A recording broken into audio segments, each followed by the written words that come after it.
All right, so welcome to the current state of handheld gaming PCs in 2024. We are now in this era where there's a lot of options. It's pretty obvious the market was going to develop after everyone saw the success Valve has had with the Steam Deck. So that means you now have all these companies competing for your money, which is a good thing. The prices have started to get more competitive and the actual devices have had their fair share of updates by now. So everything's a bit different than things were at launch. So what we're gonna do today to keep this all nice, simple, and organized is break this down into 6 different categories of what I think are some of the most important areas of a handheld and see how they each rank in those respective categories.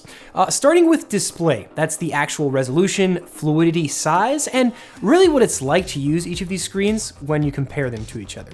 Then we have controls, how adaptable you can make each handheld, the quality of the inputs, and the comfort of using them. Now, category number 3 is gonna be an interesting one. That's aftermarket, which is gonna be judged based on how easy it is to find the parts you need, if you need to repair a device, how difficult is it to do the actual repairs yourself, and how accessible the accessories are. Next will be category number 4, which is performance. This one is obviously gonna be a heavy hitter for a lot of people if you wanna have an idea of how your games will play, and if you really value performance, you'll wanna look for a handheld that will score high in this category.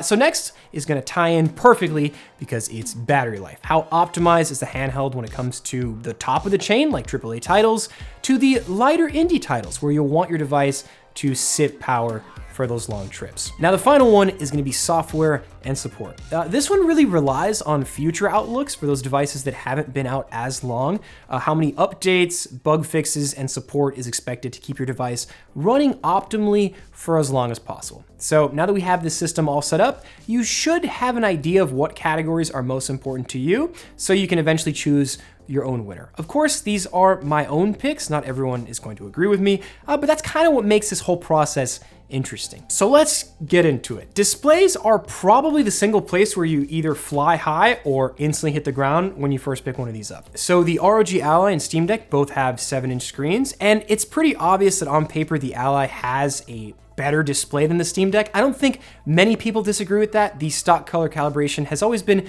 pretty flat looking on the OG Deck, and the Ally also has a 1080p panel. It supports 120 Hz, which just looks and feels smoother than an 800p 60 Hz panel. Now where things get a bit mixed up is when you throw the Legion Go into the conversation. It has a larger 8.8-inch display, which at first glance feels like a step above either of these. It's up to 1600p and 144 Hz, which technically is best in class performance, but it doesn't support variable refresh rate, which is one of those areas I've found it struggling against the Ally screen, and it's how fluid the gameplay feels. With the Ally, you don't have to mess with any FPS caps to keep the screen from tearing, and it allows for fluctuating frame pacing, which is one of the single biggest areas you'll feel stuttering without it. Now the Legion Go is using a portrait display, so it's not as big of a deal breaker, especially when it comes to screen tearing. And when you throw on an optimized game at those resolutions or play at 800p, with integer scaling, it's a baller screen. The Ally still nails that smaller, more portable form factor with a really good 1080p screen, but I would say that the two of them are neck and neck at the top. Now, Valve comes into the equation with a much improved OLED display, which is much better than the LCD screen. It supports HDR, and now it has 90 Hz, so it technically gets brighter than all of these at up to 1000 nits versus the 500 on the Legion Go and the Ally. And it's an outstanding display. You get inky black levels, no backlight bleed, exceptional color reproduction, and it actually looks sharper than the LCD Steam Deck because contrast can alter the perceived clarity to your eyes. Now, the argument can be made of how useful sharper displays are in handhelds. Those higher resolutions can be difficult to take full advantage of because of the substantial hit you're gonna take with performance. With the OLED, I would say that the colors and the black levels are the best I've ever seen in a handheld, but if you're after that super crispy image quality, you might feel a bit held back by the 800p resolution on both the Steam Decks. So for this one, I have the Legion and the Ally slightly over the Steam Deck OLED, with the LCD falling at the bottom. Now moving on to controls. Controls are an area where if they aren't good, you will essentially hate using either of these, no matter how beautiful and powerful these devices are. it's important. Since these are handhelds, companies need to prioritize comfort first and then flexibility within their control schemes. You also don't want to overdo it and complicate these devices with a ton of buttons you'll never use. Lenovo is probably the outlier here when it comes to trying a bit more of their own thing.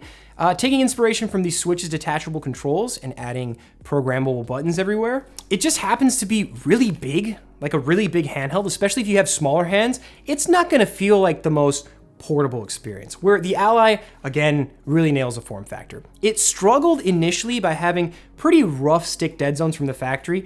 The analog sticks always felt, in my opinion, to be too loose for anything requiring a precise input, which is where I've opted for the tighter controls on the Deck sticks. ASUS did finally push gyro support for the Ally via an update and tuned up the software that allows you to control the programmable button options. But the Steam Deck really reigns as the king of flexibility within control options. Some people love the trackpads on handhelds. I use it on the Legion Go all the time for navigating Windows and on Linux, which the Ally doesn't have. Valve has taken everything they've learned from their past experiences making controls with VR, the Steam controller, and on the software side of things, allowing users to just pick from custom-made community profiles really simplifies the entire process, especially if you're playing a game that's a bit more picky or just not supported. And the OLED model managed to refine the Steam Deck controls even further, just tightening everything up a bit, refining the tactility on the haptic motors and trackpads. So when it comes to controls, the winner here is the Steam Deck at the top, Legion Go right under them, then the ROG Ally. Now, category number 3 is aftermarket and repairability, which is an area I feel like we've got to talk about. It's important for any of these devices to last as long as possible and be as repairable as possible, so we're not just creating e-waste everywhere. This is actually quite the strong suit for pretty much every device on this list, surprisingly. I think a lot of us already have heard of Valve's right to repair reputation over the past few years. They have a collaboration with iFixit where you can find pretty much any OEM replacement parts through their website, along with full teardown and repair guides, which is awesome to see. Now, both Lenovo and ASUS have made the process fairly simple. ASUS has opted for a modular internal design, which makes it a very repairable device. They're using Phillips screws on both. The Legion Go also has drift-proof Hall effect sensor sticks. There's pull tabs under the battery. SSD replacements are fairly simple. Now, the controllers are a bit more complex on the Legion Go to repair. You can find most replacement parts through their official partners, but I've noticed that stock is sometimes a hit or miss with Lenovo and ASUS.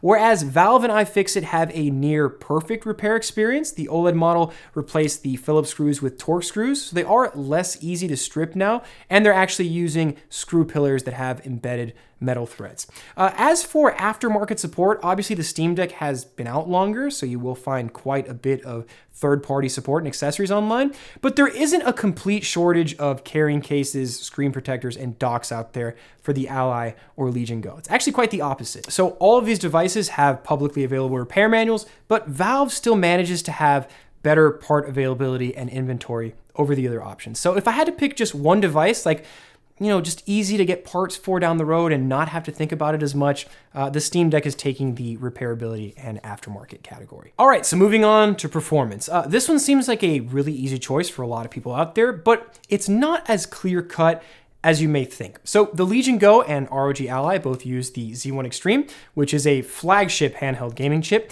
but there's a lot of variables that will affect the performance and fluidity of your games. Spec-wise, the Steam Deck does get crushed when it comes to performance, but it's not necessarily always the case when it comes to games. It all really has to do with how much performance per watt you are trying to squeeze and what titles you're actually playing.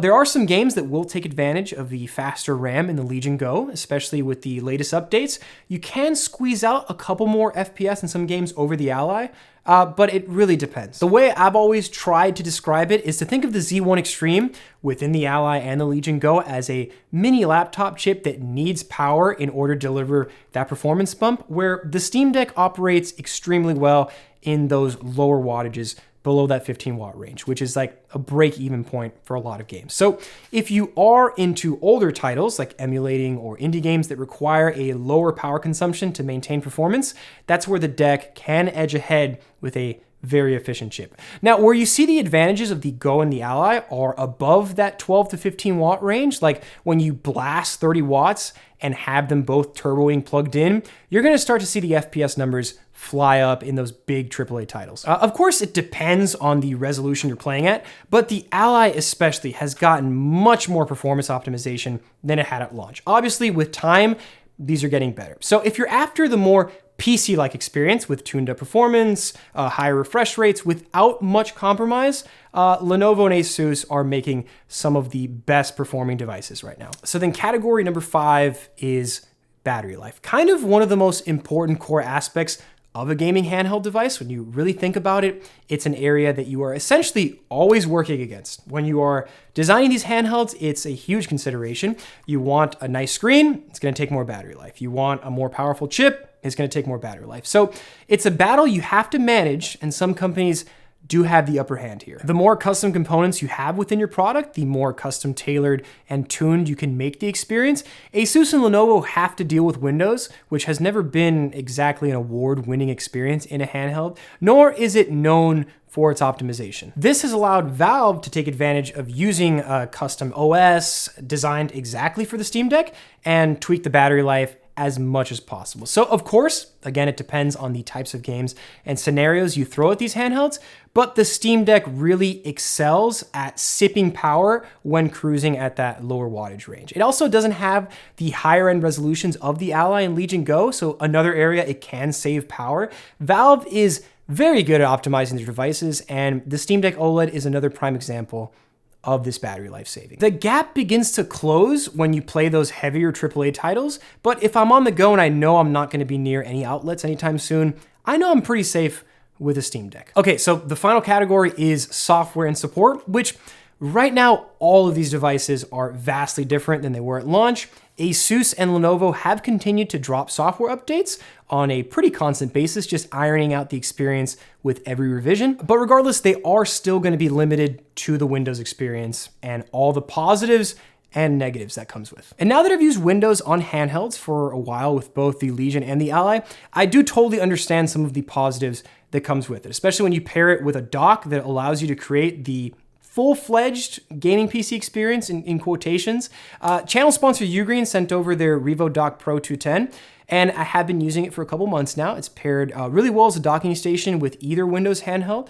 It's a 10-in-1, so it gives you the flexibility of running external monitors, having 100 watts of power delivery. You get a dedicated high-speed Ethernet port. Plus, you can run a keyboard and mouse. It's been a lifesaver for configuring these handhelds. Just like their other docks, you can expect awesome reliability and quality within the Revo Dock series. So thanks to Ugreen for being cool enough to sponsor the video, and I have their products linked down below. Now, Valve, on the other hand, has focused on ease of use within their software, sort of offering it as a console-like experience, but then at the same time, Linux gives you the freedom to tinker as much as you want with your device. But SteamOS keeps it safe for those that don't want to mess with everything on that level, and it still feels like the most polished experience on a handheld right now. Asus and Lenovo have definitely made strides, but they still need to mix in their own software with Windows. And a lot of times it still feels unpolished. You still have the customization strengths, like modding games is a big one, but that's a limiting factor that while it's gotten better, it still feels like it holds back the Ally and the Legion Go. Some people love Windows on handhelds, but I feel like it's still not fully there yet, where I can just boot up the Steam Deck and have that seamless sleep-wake, instant start time, and cohesive ecosystem. So the final category is going to the Steam Decks.